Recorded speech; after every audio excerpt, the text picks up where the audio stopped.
Okay, I'm back again. I'm going to give you another little article that took place down there on Parsons Mountain. And back when I was around 18, 19-year-old, I'd been hunting down in this area. Once I learned how to deer hunt, I was hunting in the state park down there, and pretty good hunting in the area. A lot of deer. They had a lot of deer back then, and still got them. But some of the things I did was a little unusual, I guess. I probably should have done.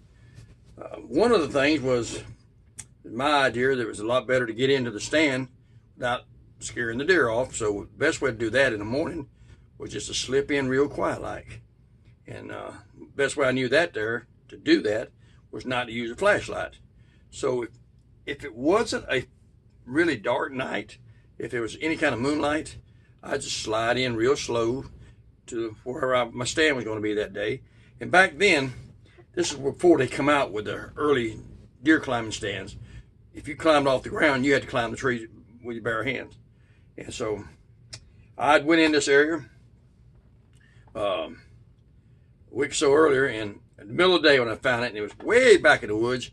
But when I walk a path, I usually can walk right back. One thing, I don't know streets very good, but I don't get lost in the woods. And very, very, very rarely even get turned around. But that being said, I went a long way back in there, and I found a big glade. The glade. And it was had a lot of Johnson grass, which Johnson grass, if you don't know what I'm talking about, it grows wild in the woods, and it grows tall. It get up 6 foot tall. And this whole field was about an acre and a half, was just covered in that tall Johnson grass. And as I went across it, it was covered in deer beds, good bedding area, and deer droppings and trails everywhere. Well, crossing all the way through it, I followed some of the primary deer trails through the stuff to get through it because it was thick.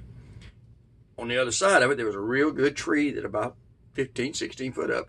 I could shimmy up the tree, and there was a limb up there that I could stand on, and I could look out across that high grass. And you can see down in some of the passes where they flattened the grass out. And I was pretty sure I was going to get me a deer. Back then, I was rifle hunting, and muzzleloader, rifle, whatever. And I was just out there to shoot a deer. If it was legal, I was going to shoot it. If it was another legal, I was going to shoot it. I didn't really have a lot of feeling for the deer. I wanted to hunt, wanted to shoot, wanted to get something. And you get a little bit better as you get older. But at that time, that's what it was like.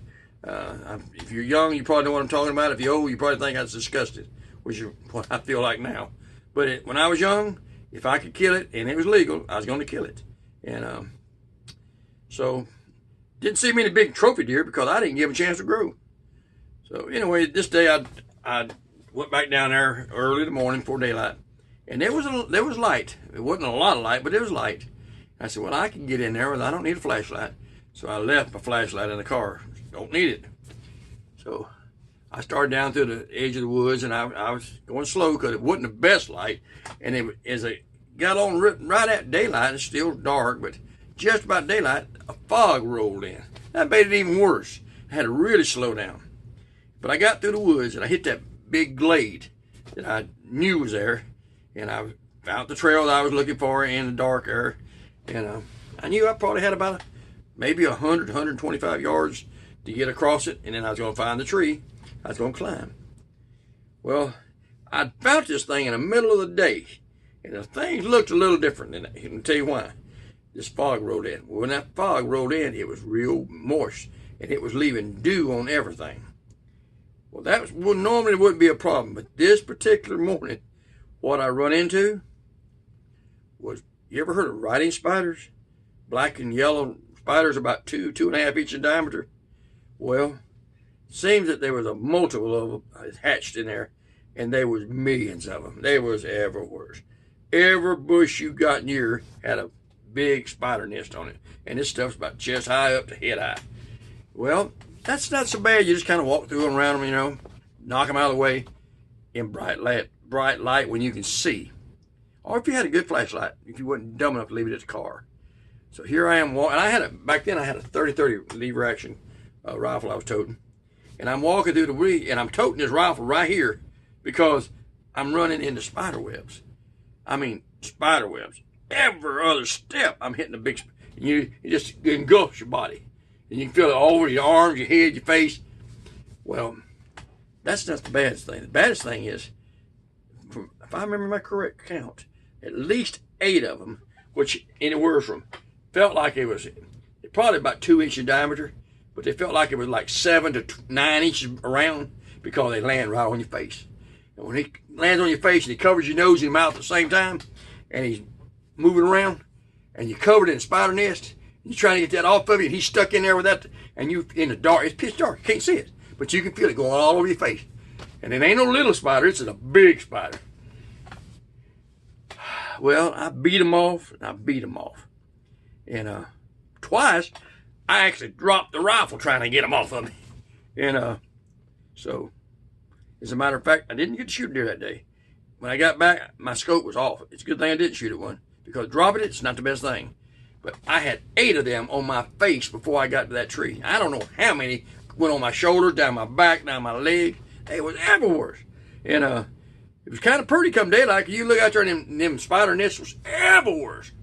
I mean, as far as you can see, they long after the sun come up, the nest, not nest, but the spider webs was glistening with the mew or the dew that was in them. And you could just see them everywhere. And I'd walk right through that stuff in the dark. Oh, I'm not scared of spiders, as long as I can kill them ahead of time. And riding spiders doesn't bother me normally. But I don't like something 2-3 inches in diameter crawl on my face in the dark. I just don't like it. So that was something, we're talking 55 years later, probably 50-something years later. I still ain't got over that. And the other time down there, it happened also in that area.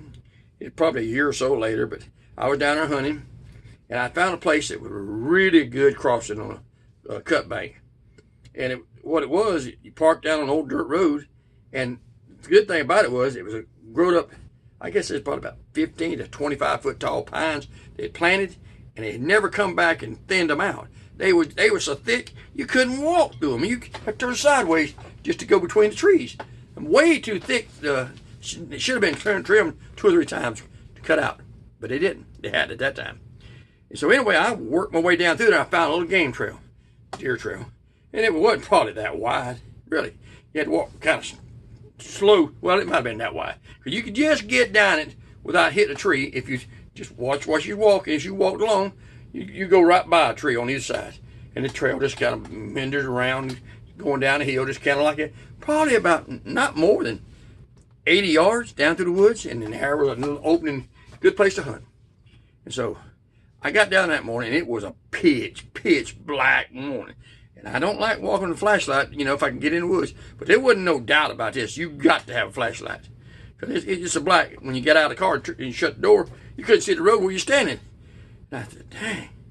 So I reached back there, got my flashlight, stepped out, got my gun. I had a gun now. Put the gun on my shoulder, turned the flashlight on. Flashlight didn't come on. Batteries was dead.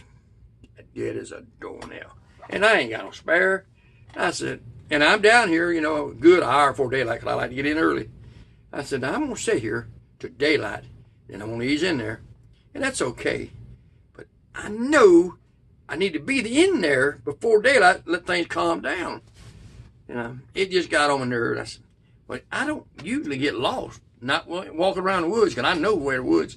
And I got to think, I started visualizing that path that I'd walk down through there, the cuts and the turns, where you had to step around this tree, over this, whatever. And I could see it in my mind. I said, I don't need that light. I can walk down that path, no problem. Because what I had going for me was, it was so thick. There just wasn't no way I could get off that path. I don't care how many turns. Because if I took one step off, I was going to walk into a tree. I had to go around a tree. There wasn't no openings. I said, if I go slow, just move my feet slowly as I'm going through, keep my arms out to my sides, just kind of slowly move them. Easy, just off my body. If I start to get off that path, just a half foot, my arm's going to hit a pine tree. And I'll just go back this side. If I hit one here, I just go that side. And just keep walking. I mean, it may sound stupid to you, but it worked. So I went over there. I found where the path went through the pines. I could feel where it started off the hill there. So I just started down through there real slow, with my arm just kind of just slide out in front of me. Just barely let them go out in front of me on either side, slowly. And I would feel the tree, the branches and stuff. I just kind of ease a little bit there. I feel one there, just ease a little bit there. And I would take my time. Should have took me 5 minutes, 6 minutes to walk in there. Probably took me 15 minutes to walk in there. But I was just easing along and doing good. And I knew I was at least halfway down in there, and I was just quiet. Path didn't have no leaves on it, real quiet. And I just barely moving, slowly going along. And what I didn't know, evidently, the wind was, what little wind it was coming from that to me. So actually, I was downwind anything in the woods there, which is great. I didn't know that, but I found out later on. So anyway, I'm about halfway down through there, and his hands just kind of slowly easing along, trying to feel for a limb right here. And in pitch black, I mean, you can't see your fingers, especially in them trees. It's even darker. But I'm doing good, because I know how path goes, and I know pretty soon it's going to open up into a little glade. And when it gets to that little glade, there won't be anything on the other side, and I know right then, about 10 foot to the left, is where the tree's going to be. So I'm there. So I'm easing along. And this right hand, as it goes forward, it's down around my knees, it's going forward. As it goes forward like that, about that much of my hand right there, that much of my hand runs right down the back of an animal. The hair is about that long, and it just runs right down its back, right up.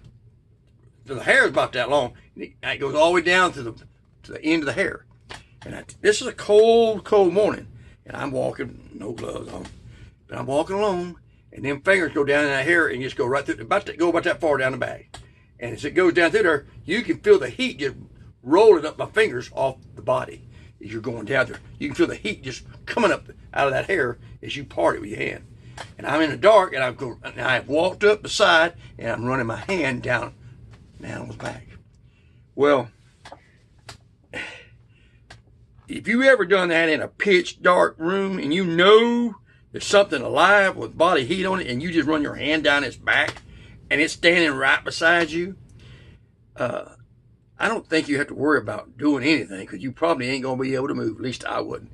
For about a tenth of a second, if I'd have been a grizzly bear, he could hit me, because I was totally just, I mean, like, that hand was in the back of something alive, and it was hot, heat coming off of it. And at about that time, it bumped my shoulder, and boom, and you hear it, and just as fast as it come, I realized it had to be a deer. Well, it could have been a wild dog or something to start with, but when it was running, it bounded, and you could tell it was a deer running. And only thing I can think of, it might have been a young doe or young buck, whatever, and I was downwind, and I was walking real slow, coming through there, and it probably was another deer so over there, the mother or what of this deer, or that was the mother, and she had a fawn, I don't know, but I was downwind, so they couldn't smell me, and it was pitch black. They couldn't see me, and they was probably standing there, just thought it was another deer walking up by them, so they let me walk right up to them. And when they ran away from us, so they was facing the other way. So when I run and put my hand down their back, I probably scared them worse than me. But it probably close. It's probably both of us pretty sure scared to death. But to run your hand down the back like that, that's only happened one time. And I was young, but I never forgot that. You just don't forget something like that. That and the spiders down there. And I've run into spiders. Everybody has done it sooner or later. But I've never run into nothing like that morning. And almost make you want to think about carrying a flashlight all the time.